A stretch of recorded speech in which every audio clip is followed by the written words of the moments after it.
na primeira carta do apóstolo Paulo, destinada aos cristãos da cidade de Colossos. Epístola aos Colossenses, capítulo 1. Eu vou ler dos versos 13 até o verso de número 23.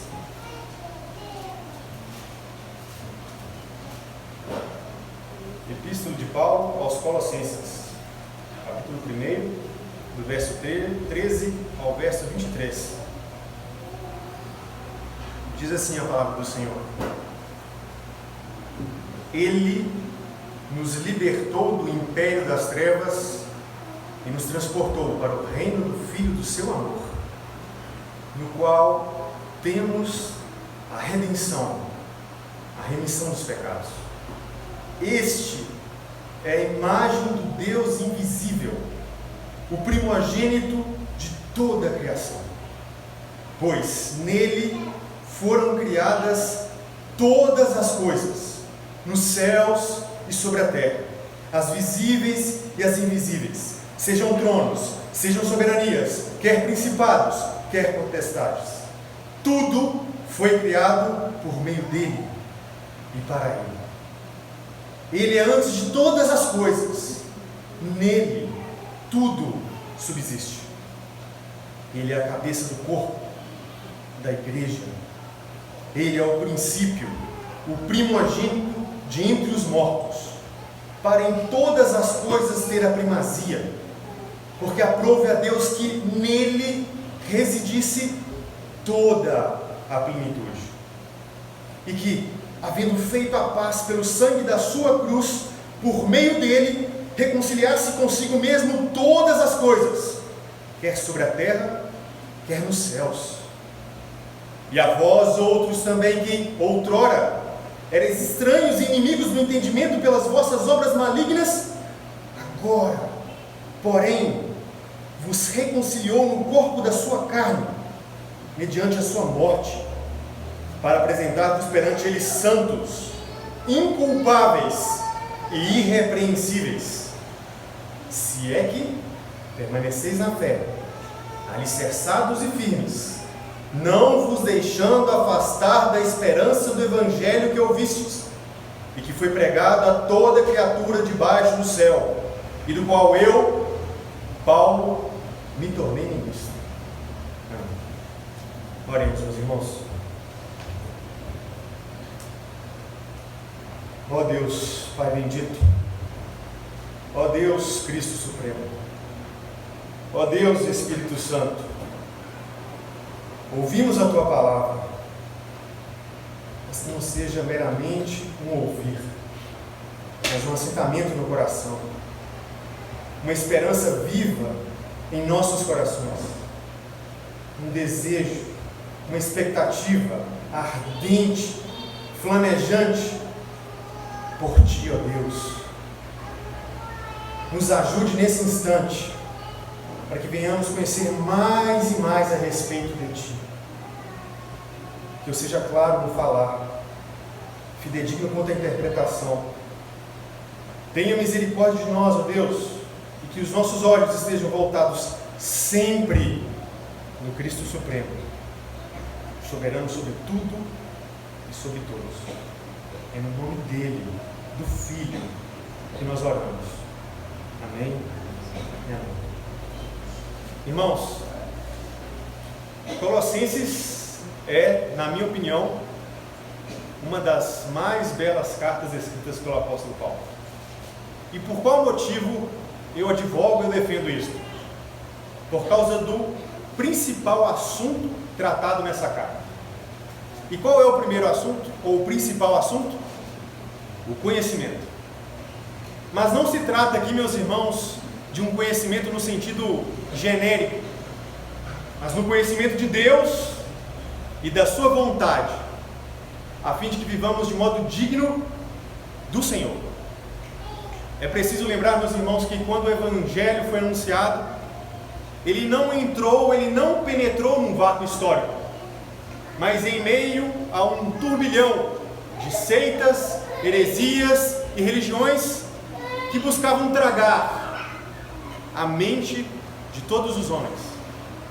E os irmãos da cidade de Colossos não estavam isentos destas coisas. Paulo precisava então combater o bom combate. E ele faz isso de maneira magistral. E ao meu ver, o principal argumento do apóstolo Paulo contra a falsa gnose, contra o falso conhecimento, encontra-se a partir do versículo de número 13.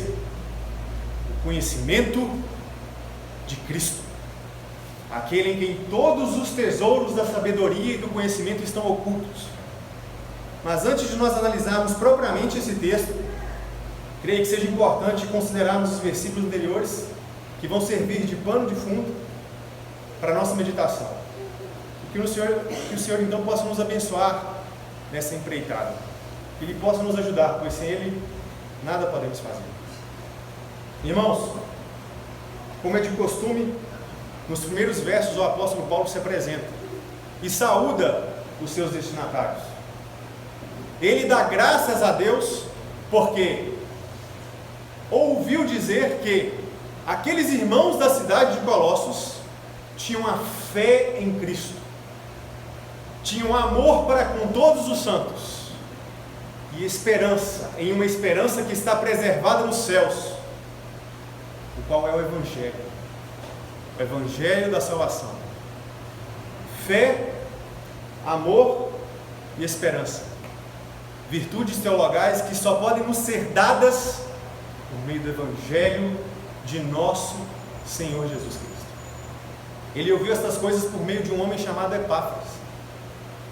E então ele decide orar mais ainda a Deus, para que aqueles irmãos pudessem transbordar do pleno conhecimento da verdade, fortalecidos na fé, no poder do próprio Deus, dando graças ao Pai, que fez com que eles pudessem ser participantes da herança dos santos na luz. E é então, no versículo de número 13, que Paulo começa o seu argumento contra o falso conhecimento, pois ele vai nos dizer que Ele, o Pai, nos libertou do império das trevas e nos transportou para o reino do Filho do seu amor. Irmãos, sempre quando eu olho para esse versículo em particular, eu imagino um rei, um conquistador. Eu acredito que deve ser de conhecimento da maioria dos irmãos aqui presentes que Paulo, de maneira constante, utiliza-se de uma linguagem militar para ilustrar algum fato, alguma ideia. E eu acho que aqui não é diferente.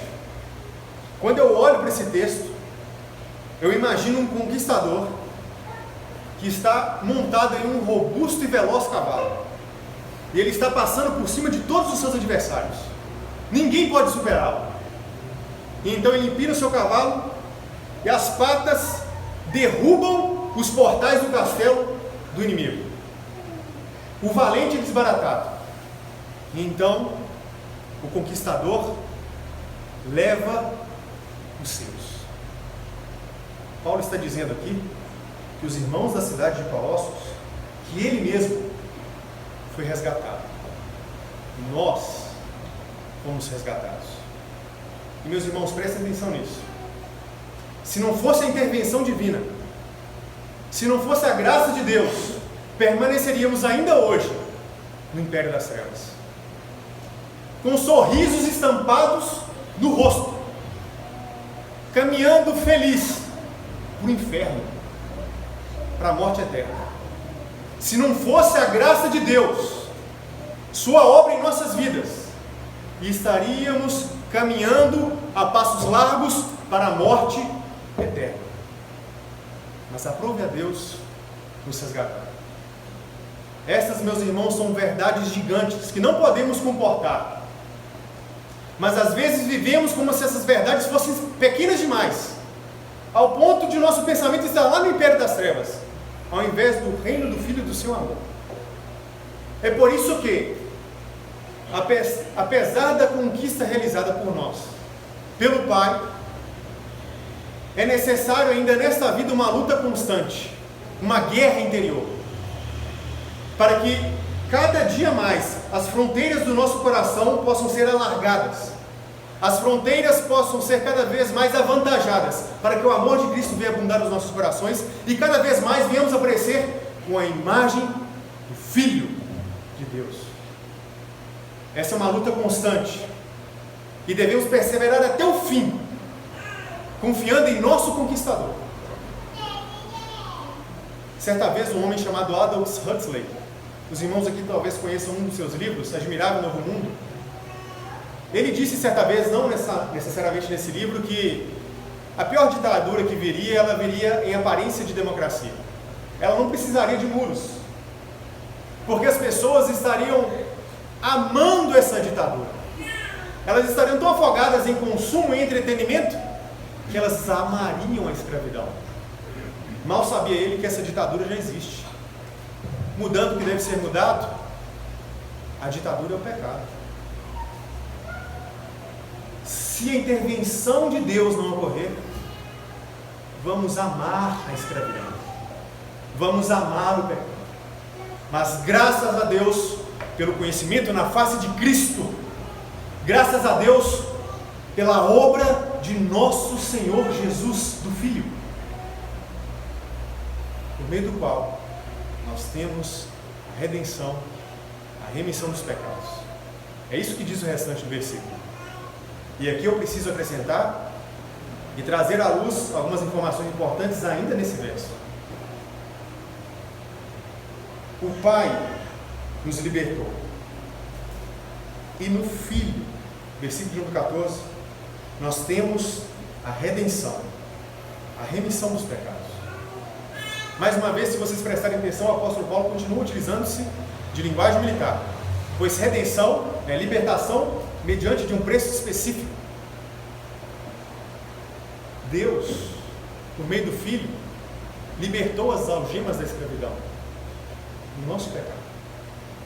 E não somente isso, perdoou os nossos pecados. Eu acabei de dizer agora, meus irmãos, que eu gosto de olhar para esse texto, do versículo número 13 e também para o versículo número 14, imaginando um grande conquistador. Mas agora eu quero chamá-los para pensarem comigo, imaginarem comigo. Porém agora eu vou acrescentar alguns dados importantes, alguns fatos que são completamente relevantes. Mas eu quero que vocês pensem comigo. Eu quero que vocês imaginem comigo, mais uma vez, o conquistador, o grande rei. Mas agora ele está acompanhado de seu filho. Ambos possuem cavalos velozes e robustos. Eles estão desbaratando todos os seus adversários. Está vencendo todos os seus inimigos. Eles destroem o castelo do inimigo. O valente é amarrado. E então, o pai, o conquistador, resgata os seus. Mas espere um pouco, Lucas. Tem uma coisa estranha nessa história. Porque aqueles que estão no castelo inimigo, aqueles que estão no império das trevas, eles são inimigos de Deus. Eles são rebeldes. Eles merecem, na verdade, a ira do conquistador. Eles merecem a sua mão pesada, a sua espada. É isso que eles merecem. Por que ele está sendo resgatado? É aí que vem o conhecimento de Cristo. O maravilhoso conhecimento de Cristo. Pois no Filho, o Rei os ama. Por meio do Filho, o Rei os ama. O Filho satisfaz a ira do Pai, para que os inimigos possam se tornar amigos de Deus, filhos de Deus, e co-herdeiros com o Filho. Isso, meus irmãos, é o Evangelho da Salvação. Não aceitem nada menos do que isso. Cristo vem em nosso favor. Deus vem em nosso favor para nos resgatar de nossos pecados. Isso é o Evangelho da Salvação. Avançando no texto, meus irmãos, Paulo diz mais. O argumento não termina aqui. Ele vai dizer o seguinte no versículo de número 15, na primeira parte: Este, isto é, Jesus, o Filho, este é a imagem do Deus invisível. Nós lemos que Cristo é a expressão exata do ser de Deus. Irmãos, estamos diante de uma verdade incrível. esplêndida, um paradoxo que até hoje os teólogos tentam discutir e tentar de alguma maneira resolver. Porque na pessoa de Cristo, nós temos ao mesmo tempo um Deus soberano e criador de todas as coisas, mas ao mesmo tempo nós temos um Deus que se tornou homem, com suor e lágrimas, com sangue. Em Cristo nós temos um Deus que morre. Já pararam para pensar nessas coisas? Deus se fez carne e habitou entre nós. Viveu uma vida em obediência para que, através dessa vida, obtêssemos justiça e morte de cruz, para que a dívida fosse anulada. Esse é o Evangelho da salvação. Este é o nosso Senhor Jesus Cristo. Ele é o primogênito de toda a criação. E por primogênito, meus irmãos, nós não devemos entender aqui, como alguns infelizmente entendem, que primogênito significa uma criatura exaltada ou a primeira criatura a ser criada, pois os versículos seguintes vão contrariar essa posição. Pois veja o que é dito, versículo de número 16: pois nele, isto é, em Cristo, foram criadas todas as coisas, nos céus, sobre a terra, visíveis e invisíveis, sejam tronos, sejam soberanias, sejam principados ou potestades. Ora, se por meio dele foram criadas todas as coisas, exclui-se Jesus, porque ele é o Criador. É interessante que no final, como uma espécie de conclusão, ele vai dizer: tudo foi criado por meio dele. Ora, se tudo foi criado por meio dele, exclui-se Jesus da ideia de criatura? Mas não é aqui, meus irmãos, que eu quero me delongar, porque eu sei que muito provavelmente todos concordam com isso. Eu quero focar naquilo que muitas vezes talvez nós esquecemos, a saber que, além de todas as coisas terem sido feitas por meio dele, todas as coisas foram feitas para ele. E sabe o que isso significa, meus irmãos? Não tem uma aguinha, não, né? Eu vou falar e depois eu vou esperar a aguinha vir. Reparem, meus irmãos, eu falo demais, né? Irmãos, sabe o que isso significa? Isso significa que os cometas, os asteroides, os planetas, as estrelas, o sistema solar ou os sistemas solares, as galáxias ou os grandes conglomerados de galáxias ou o próprio universo, nada disso foi feito para nós mesmos. As montanhas mais altas, mais elevadas, os abismos mais profundos não foram feitos para nós mesmos. O leão, a ovelha, o mel e a abelha não foram feitos para nós mesmos. As nossas aspirações mais heróicas, os nossos desejos mais profundos e ocultos, eles não foram feitos para nós mesmos.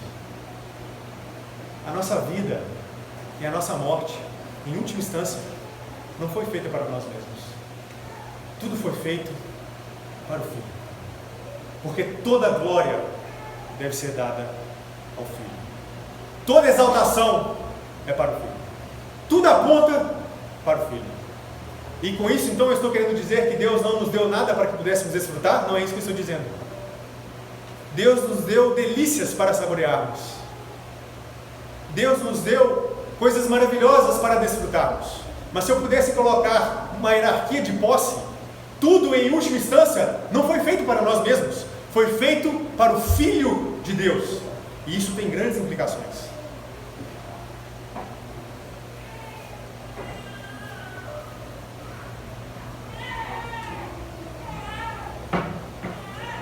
Isso significa que qualquer atividade humana, qualquer pensamento nosso, qualquer ato da volição, qualquer emoção, tem que ter o foco Cristo, pois tudo foi feito para Ele, por meio dEle, para a glória dEle. A nossa vida, meus irmãos, é perante a face de Deus, é perante a face do Filho. A nossa vida é voltada para Ele, e não para o nosso erro, e não para nós mesmos, e não para o meu eu. Somos muito orgulhosos, meus irmãos. Às vezes temos uma pretensão de humildade mas nós somos muito soberbos, arrogantes, megalomaníacos. Às vezes vivemos como se fôssemos alcançar tudo aqui, na força do nosso braço somente. E esquecemos que tudo depende do Filho. E tudo é para o Filho. Precisamos lutar, meus irmãos, como eu disse, constantemente, buscando cada vez mais nos conformar à imagem daquele que merece todo louvor, toda a glória, toda a nossa adoração. Mas Paulo não termina o argumento. Ele vai continuar. Paulo vai dizer, no versículo de 1:17, que ele é antes de todas as coisas. Uma clara afirmação da eternidade de Deus. Irmãos, pensem comigo. Houve um tempo, se é que eu posso chamar de tempo, que só existia o Pai, o Filho e o Espírito. Ainda assim, de uma maneira maravilhosa, harmoniosa, temos um consenso perfeito, um conselho supremo.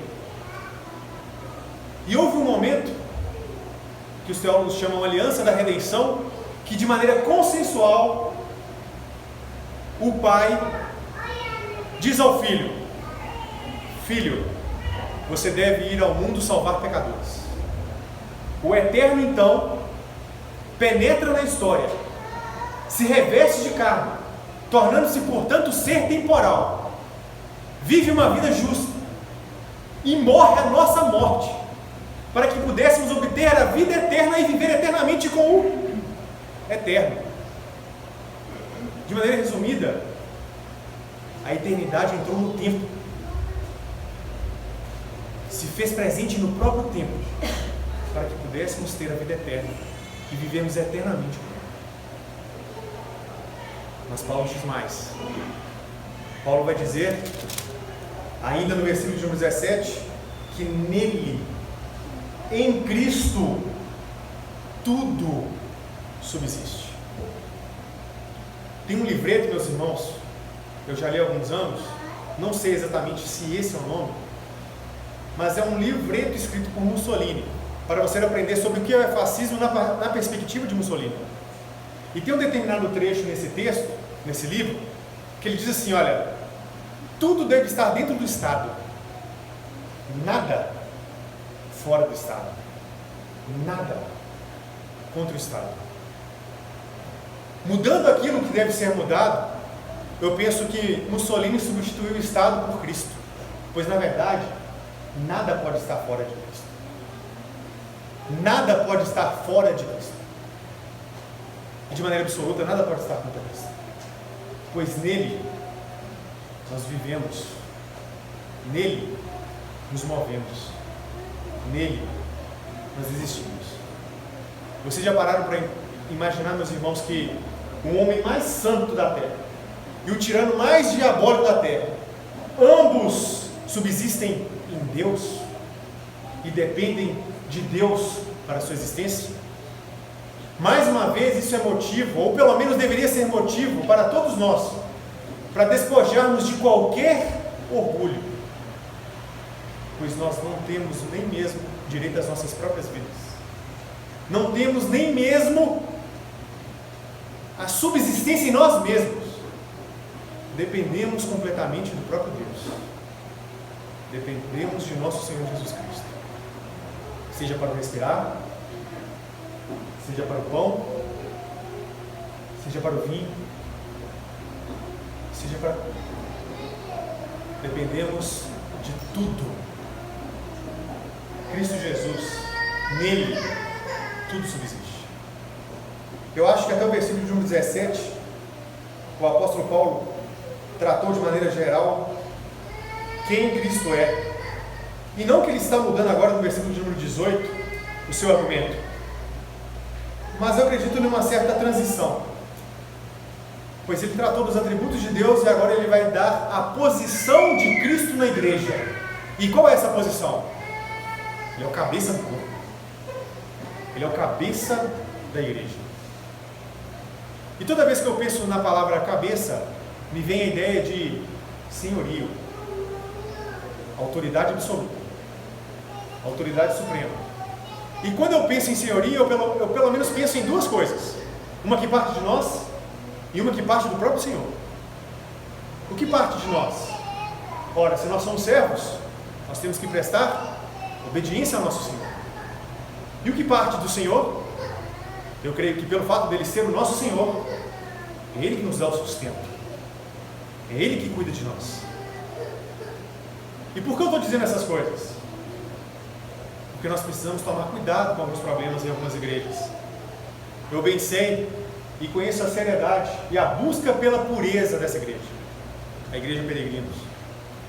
Conheço o trabalho, mesmo que de maneira distante, mas mesmo assim, a advertência é oportuna, pois aquele que está de pé precisa tomar cuidado, pois ele pode cair. E o que eu quero compartilhar com vocês? Tome cuidado, meus irmãos. Reverendo Bruno, ele não é o cabeça da igreja. Os oficiais da igreja não são o cabeça da igreja. Eles não sustentam a igreja. Membros, em última instância, não é a oração de vocês que sustenta a igreja. Não é os seus dízimos. Não é as suas ofertas. Em última instância, quem sustenta a igreja é o próprio cabeça, o Senhor Jesus Cristo. Eu não estou dizendo que essas coisas que eu acabei de falar não são importantes, elas são importantes. Mas esse sustento material e até mesmo o sustento espiritual só ocorre por causa da fonte suprema que é Cristo Jesus, o sustento supremo. E se você tirar os olhos dele, você vai cair. O sustento só é dado porque a fonte emana sustento divino. Pois Cristo é Deus, o Filho bendito, o cabeça da igreja. E Paulo diz mais sobre este Filho. Ele é o princípio, o primogênito de entre os mortos. E Paulo nos diz que ele é o princípio, o primogênito de entre os mortos, e nos apresenta a finalidade e o porquê disso. Finalidade: para em todas as coisas ter a primazia. E por quê? Porque aprove a Deus que nele residisse toda a plenitude. Como eu entendo esses versos? Irmãos, vocês já pararam para imaginar que nesse instante o único ser que obteve a redenção completa? Deixa eu reformular isso aqui, porque senão eu vou acabar caindo numa heresia. Deixa eu reformular. O único ser que obteve ressurreição definitiva e um corpo glorificado foi quem? Foi Jesus. Os santos ainda esperam a sua ressurreição completa e definitiva. Eles ainda anseiam pelo corpo glorificado. E o mar e a terra terão que prestar contas no último dia desses corpos. Esses corpos serão transformados. Nós ansiamos com grande expectativa que o Senhor venha nos ares, ou pelo menos deveríamos ansiar, para que nós possamos nos encontrar com Ele. E assim temos os nossos corpos sem pecado, sem dor, sem mancha, sem mácula. É isso que nós almejamos. Mas Cristo já tem esse corpo glorificado, porque tudo é para a glória dele, não somente a vida, mas até mesmo a morte. É assim que interpreta a primogenitura dentre os mortos. Ele foi o primeiro, porque em tudo ele deveria ser exaltado, porque aprove a Deus que nele residisse toda a plenitude, para que nele houvesse a primazia sobre tudo e sobre todos. Eu não sei se isso estava no pensamento do apóstolo Paulo, mas quando eu olho para esse texto, eu procuro uma implicação para a minha vida. Pois se Cristo ressuscitou dentre os mortos, se Ele recebeu um corpo glorificado, a minha esperança e a minha fé é fortalecida, pois eu creio nas promessas de Jesus, que prometeu a todos aqueles que nele crescem, que também alcançariam a vida eterna e o corpo glorificado. Quando eu olho para essas palavras, quando eu vejo a primazia de Cristo, eu creio que eu vou abandonar ainda esse mundo mau, esse corpo mau, a nossa luta diária, e alcançar a redenção completa. Isso deve ser um desejo, uma expectativa, uma esperança e uma fé bem estabelecida em todos os nossos corações. Eu desejo isso para todos vocês, porque o mundo é mau, os dias são maus. O apóstolo Paulo continua no versículo de número 20,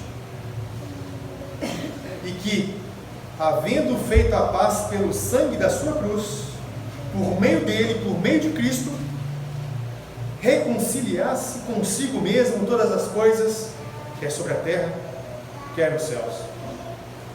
A primeira parte, penso eu, é um pouco mais fácil de explicar. Nós estamos dizendo aqui de maneira constante, por meio da obra de Cristo, e de maneira específica que o apóstolo Paulo fala, por meio do sangue da sua cruz, por meio por meio da sua morte, temos paz. Temos paz com Deus. Nós éramos, meus irmãos, inimigos, adversários, rebeldes, subversivos, mas através de Cristo Jesus, temos paz. E a segunda parte, olha o que é dito. Por meio dessa paz, em Cristo, por meio dele, todas as coisas, elas estão sendo reconciliadas, quer sobre a terra, quer nos céus. Isso significa que, de alguma maneira, todo o universo, todo o cosmos está sendo reconciliado, não somente nós. A morte de Cristo, a obra de Cristo, tem implicações cósmicas. Só esse versículo seria suficiente para meditarmos muito tempo nele. Mas eu quero que vocês guardem apenas uma coisa. Nesse versículo nós temos um princípio para a filosofia da história cristã. Pois esse versículo nos ensina que a história não é cíclica, como alguns irmãos, ou melhor, como algumas pessoas no tempo do apóstolo Paulo acreditavam. A história, ela não ruma para o nada, ela não caminha para o nada, nem mesmo para uma destruição completa, como alguns nos dias de hoje pensam. Cristo está reconciliando todas as coisas. O final da história é o encontro, o nosso encontro com o Senhor nos ares. Esse é o final da história. E sobre outra perspectiva, o início da melhor história de todas, onde nós veremos a Deus e Cristo Deus irá tabernacular entre nós. Que isso seja uma esperança firmada em nossos corações, cada dia mais.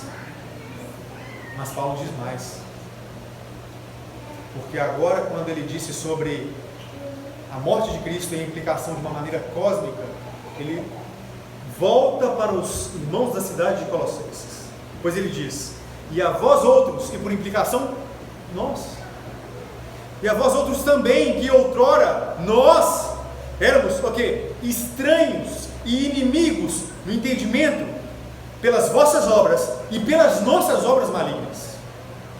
Agora, porém, nos reconciliou no corpo da sua carne, mediante a sua morte, com um propósito bem específico, para apresentar-vos perante ele santos, inculpáveis e irrepreensíveis. O que diz o nosso catecismo? Qual é o fim principal do homem? O fim principal do homem é glorificar a Deus e gozá-lo para sempre. Algumas outras versões, né? Alegrar-se nele para sempre. Irmãos, glorificar a Deus e alegrar-se nele para sempre implica vida em santidade, implica obediência, implica uma vida irrepreensível. O apóstolo Paulo, na sua carta aos Efésios, nos diz que nós fomos eleitos para sermos santos e irrepreensíveis.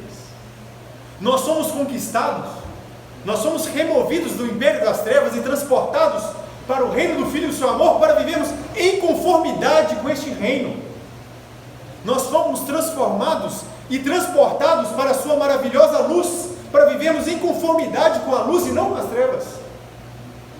E se Cristo de fato habita o seu coração, as trevas não podem suportar. Essas, meus irmãos, são verdades que precisam ser não somente avaliadas com o intelecto, mas assentadas, bem assentadas em nosso coração e firmemente estabelecidas. É notícia, é assentimento e é esperança.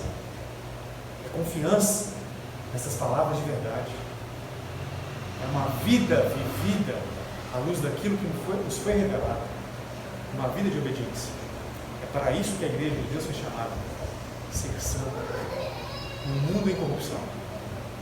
E será transformado pelo poder daquele que sustenta todas as coisas na sua palavra. Mas veja que interessante o último versículo. Se é que permaneceis na fé, alicerçados e firmes, não vos deixando afastar da esperança do evangelho que ouvistes e que foi pregada a toda criatura debaixo do céu e do qual eu, Paulo, me tornei ministro. Nós sabemos, meus irmãos, e eu acredito muito que o apóstolo já ia promover o Bruno aqui em apóstolo. Vocês já devem ter ouvido de maneira constante aqui que do início ao fim, pela boca do reverendo Bruno, que do início ao fim a salvação pertence ao Senhor. Do início ao fim, do início ao fim, a salvação pertence ao Senhor. Mas ao mesmo tempo, a Escritura nos chama constantemente à responsabilidade de vivermos de maneira santa e íntegra, irrepreensível, imaculada, ilibada.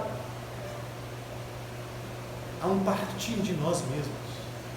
Só que esse partir depende do próprio Espírito de Deus. É por isso que nós devemos todos os dias dobrar os nossos joelhos e clamarmos a Deus: Senhor, tenha misericórdia de mim. Bata no peito. Qual o problema? Senhor, tenha misericórdia de mim, que sou pecador. Eu quero viver conforme a luz do teu Filho. Eu quero andar em obediência à tua palavra, segundo os teus ditames e preceitos e mandamentos. Eu quero guardar firmemente a tua palavra no meu coração. Me ajuda, Senhor, a viver de maneira santa, pois sem santidade ninguém o verá. É isso que nós devemos pedir. E muitas vezes, meus irmãos, nós não pedimos. Quantas vezes nós deixamos a oração naquele momento em que estamos deitados no travesseiro e aí nós começamos: Senhor Deus e Pai bendito. Quem nunca passou por isso? Eu já passei, não uma, não 10, talvez várias vezes. Irmãos, devemos viver em conformidade com a palavra de Deus. E como cidadãos do novo reino, venhamos a buscar o nosso Deus, se possível a todo instante, em pensamento, em palavras, em ações, em sentimentos. Que toda a nossa vida seja voltada para aquele que é o Supremo, Cristo Jesus, nosso Senhor. Essa palavra era pregada até o sangue e, se necessário, até a morte pelo apóstolo Paulo, pois ele diz: eu me tornei ministro do Evangelho. E todos nós, meus irmãos, fomos chamados para anunciar esse conhecimento, o conhecimento da verdade, o conhecimento supremo de Cristo. Todos nós temos a incumbência, a responsabilidade de anunciar que Cristo Jesus é Deus e é homem. Penetrou a história para que nós pudéssemos habitar com Ele para todo sempre, através do seu sangue, através da sua morte, e morte de cruz. a porta dos céus foi aberta. E somente por este caminho podemos entrar nos céus. Cristo Jesus, meus irmãos, seja o nosso conhecimento acima de todo conhecimento. E contra todo falso conhecimento que se levanta contra o conhecimento de Deus. Nós temos armas para combater o bom combate. Todo sofisma, toda fortaleza que se levanta contra Deus pode ser destruída pelo conhecimento do Filho. Que venhamos a buscar cada vez mais a palavra do nosso Senhor, para vivermos em conformidade com essa palavra. Que Deus tenha misericórdia de nós.